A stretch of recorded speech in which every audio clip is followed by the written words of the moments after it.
Shalom saudara-saudari sekalian, salam jumpa lagi di dalam program Tuhan Adalah Gembalaku. Seorang anak dibesarkan oleh orang tuanya dengan begitu baik. Dia pun tumbuh menjadi seorang anak yang manis, anak yang taat dan suka memeluk orang tuanya.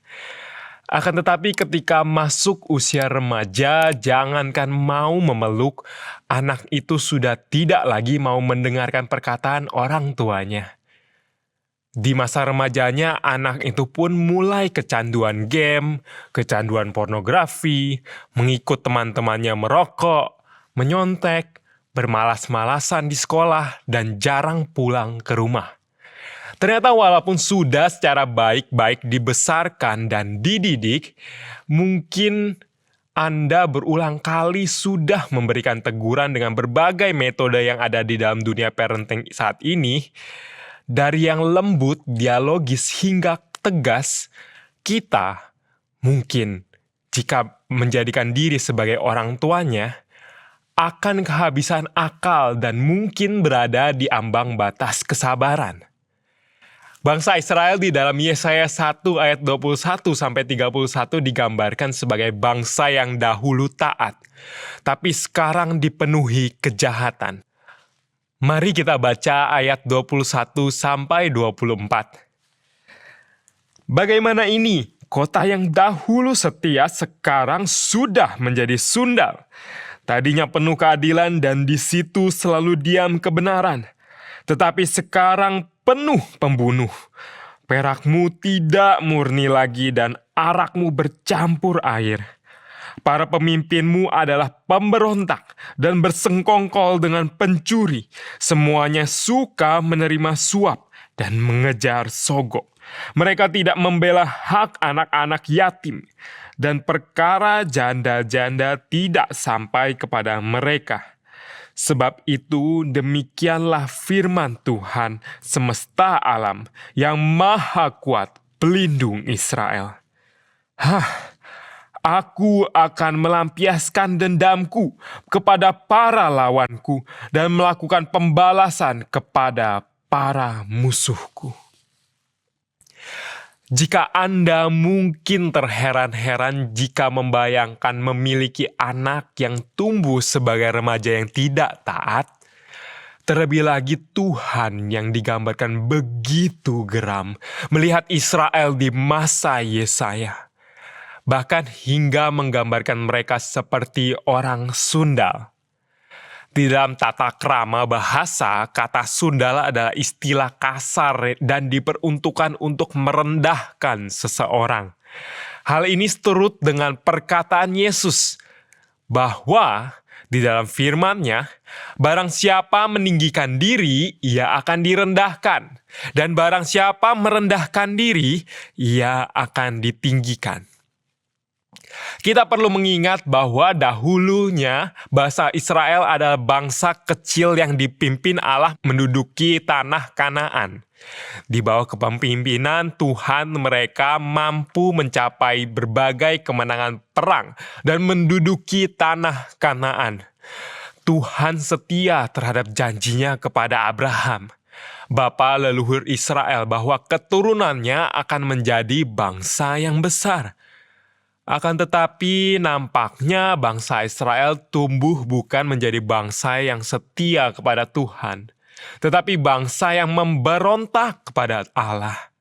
Kenapa Allah begitu keras di ayat ini? Kita perlu memahami bahwa istilah sundal bukan hanya sebutan saja, tetapi secara implisit menggambarkan relasi Allah dengan umatnya yang sering digambarkan sebagai pernikahan. Gambaran relasi pernikahan ini sering ditemukan di bagian Alkitab lain.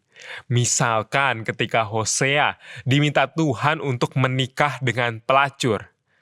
Bagian lain seperti Yesaya 54 ayat 1-5 menggambarkan Israel sebagai si mandul yang memiliki aib. Yeremia 3 ayat 14 menggambarkan anak yang murtad. Efesus 5 ayat 22-32 menggambarkan relasi Kristus dengan gerejanya yang digambarkan sebagai relasi suami dan istri. Dengan kata lain, Pemberontakan bangsa Israel bukan sebuah bentuk ketaatan, tetapi sebuah skandal yang mencemari kekudusan perjanjian Allah.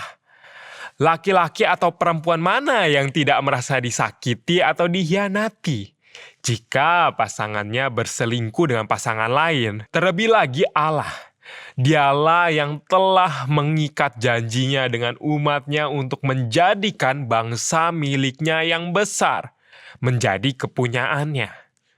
Akan tetapi dengan kesombongan Israel, mereka mengkhianati Allah, menyembah Allah lain, dan hidup di dalam dosa dan kejahatan mereka.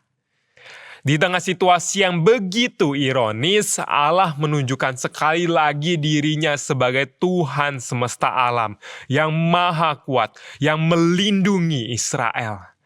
Di dalam firman-Nya sekali lagi mengatakan, aku akan melampiaskan dendamku kepada para lawanku dan melakukan pembalasan kepada para musuhku. Aku, Tuhan, akan bertindak terhadap engkau. Aku akan memurnikan perakmu dengan garam soda dan akan menyingkirkan segala timah daripadanya. Aku akan mengembalikan para hakimmu seperti dahulu dan para penasihatmu seperti semula. Sesudah itu engkau akan disebut kota keadilan, kota yang setia. Sion akan kubebaskan dengan penghakiman yang adil, dan orang-orang yang bertobat akan kubebaskan dengan tindakan benar. Tetapi orang yang memberontak dan orang-orang yang berdosa akan dihancurkan bersama, dan orang-orang yang meninggalkan Tuhan akan lenyap. Ada setidaknya 3 tindakan Allah terhadap umatnya, yaitu pertama, memurnikan, kedua, memulihkan, ketiga, membebaskan. Tindakan Allah ini bisa dimaknai sebagai tindakan kasih, karena sesungguhnya bangsa Israel tidak memiliki pengharapan. Demikian situasi kehidupan orang berdosa. Dosa sesungguhnya membuat hidup kita tidak memiliki harapan. Tindakan Tuhan di dalam Yesaya adalah bayang-bayang dari karya keselamatan Yesus Kristus. Di dalam Yesus Kristus, Dia memurnikan, Dia memulihkan, dan Dia membebaskan kita. Seperti tukang besi yang memurnikan perak, karya keselamatan Allah lah yang terlebih dahulu dianugerahkan bagi umatnya. Sedangkan kita itu seperti perak yang pasif. Dengan kata lain, kita tidak sama sekali bersumbangsi di dalam keselamatan kita, melainkan sepenuhnya milik Allah. Janji Tuhan di dalam Yesus Kristus sesungguhnya sudah tergenapi di dalam diri setiap orang yang percaya kepadanya. Hal yang menjadi pertanyaan selanjutnya, apakah kita mau setia kepadanya? Apakah kehidupan kita mencerminkan orang yang sudah memperoleh anugerah penebusan? Apakah kita beroleh penebusan itu mau diproses untuk dimurnikan di dalam air garam soda yang Tuhan sediakan dalam hidup kita?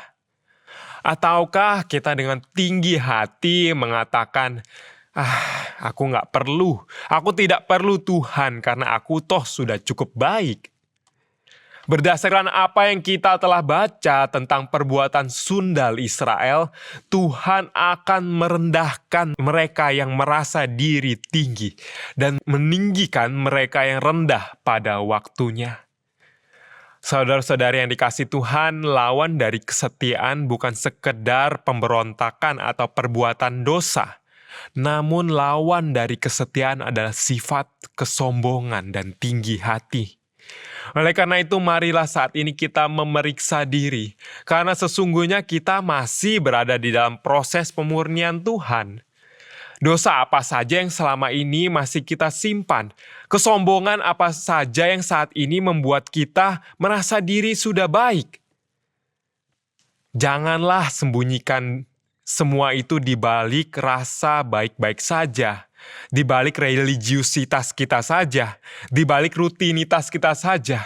Tapi saat ini tulislah dosa itu, akuilah dosa itu, dan doakan di hadapan Tuhan. Dengan mengakuinya dan bahkan menuliskannya, kita akan lebih berjaga-jaga akan dosa itu. Seperti yang Yesus perintahkan kepada muridnya untuk selalu berjaga-jaga dan berdoa. Walaupun terkadang proses mengalami pemurnian Tuhan tidak mudah, berpeganglah pada janji Tuhan bahwa Dia berkuasa untuk memurnikan, Dia berkuasa untuk memulihkan, dan Dia berkuasa untuk membebaskan kita. Dialah yang akan melakukan dan membuat segala sesuatu indah pada waktunya, yaitu ketika kita menjadi milik Tuhan sepenuhnya dan setia kepadanya. Tuhan memberkati. Mari kita berdoa. Bapa di surga, kami bersyukur di dalam renungan sederhana ini dan singkat ini kami disadarkan betapa setianya Engkau sebagai Tuhan Allah kami. Engkau begitu mengasihi kami bahkan di saat kami tidak setia kepada Engkau. Oleh karena itu ajarkan kami menjadi anak yang mau setia, menjadi gereja yang mau setia, menjadi kekasih-Mu yang mau setia. Dan pimpinlah langkah kami, supaya apa yang kami lakukan di dalam hidup kami, boleh kami lakukan dengan sadar penuh akan pimpinan-Mu, akan kesetiaan-Mu di dalam hidup kami. Terima kasih Tuhan, hanya di dalam nama Tuhan Yesus kami berdoa. Amin.